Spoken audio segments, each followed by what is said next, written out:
dream home turn nightmare moments. Oh, you mean like when a pipe bursts and suddenly you're wading through a foot of water? Exactly. It's like the ultimate homeowner horror story. And you know what makes it even worse? Let me guess. The water isn't exactly crystal clear. Bingo. We're talking sewage backups.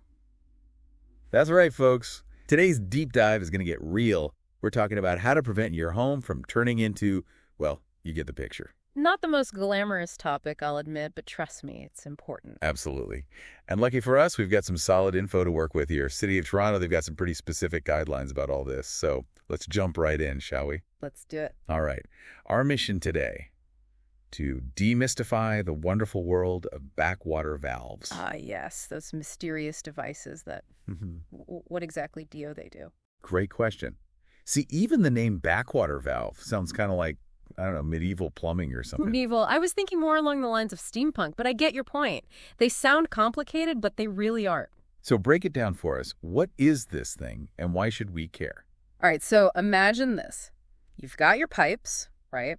And they're like the highways of your home's waste disposal system. Everything's flowing smoothly out to the sewer. Right, out of sight, out of mind. Exactly. Until, for whatever reason, that flow reverses. And suddenly all that stuff that's supposed to be going away from your house... Oh, no. Oh, yes. It's trying to make a grand reentrance.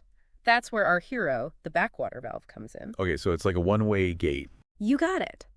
Think of it like a bouncer for your plumbing. Water flowing out to the sewer, no problem, the bouncer waves it through. But if that sewer water tries to sneak back in... Cal just says, nope, not on my watch. Exactly. It's all about controlling the flow, making sure everything goes in the right direction. Okay, so I get the concept, but how does this actually work in practice? Is it like a little dude down there opening and closing a gate? I wish it were that exciting. But no, it's actually a pretty simple mechanical system. It all boils down to this little component called a flapper. A flapper? Yeah, just picture a flap like on a dog's chew toy. So when wastewater flows out normally, it pushes the flapper open, everything's good. But if the pressure reverses, if that sewer water tries to come back, bam, that flapper slams shut, creates a watertight seal, no way for that nasty stuff to get through. Wow, so it's like a silent guardian just hanging out in your pipes, ready to protect you from plumbing Armageddon. But okay, let's talk real world here. Why is this so important for the average homeowner, besides the whole, avoiding a sewage flood thing, which honestly sounds pretty convincing on its own? Yeah, I mean, nobody wants that on their living room floor, right? But it goes beyond just being gross. We're talking serious health hazards here. Oh, right. Sewage backups. They bring contaminated water into your home. And where there's contaminated water, you've got the potential for mold growth, bacteria, you name it. And trust me, you do not want to mess with that. We're talking respiratory problems, infections, the list goes on. And let's not forget the financial hit. Oh, yeah, that's got to be pricey. Replacing damaged flooring, drywall, furniture, it adds up fast. And that's not even counting the potential health costs. So yeah, a backwater valve is a small investment compared to the potential disaster it can prevent. That's a really good point. And speaking of investment, is this something a homeowner can tackle themselves, or are we calling in the professionals for this one? Asking for a friend, of course, who may or may not be DIY challenged. I applaud your friend's enthusiasm, but honestly, this is one job best left to the pros. For starters, there's the whole permits thing. Oh yeah. Here in Toronto, you need permits to install these things, and for good reason. You want to make sure it's done right, up to code.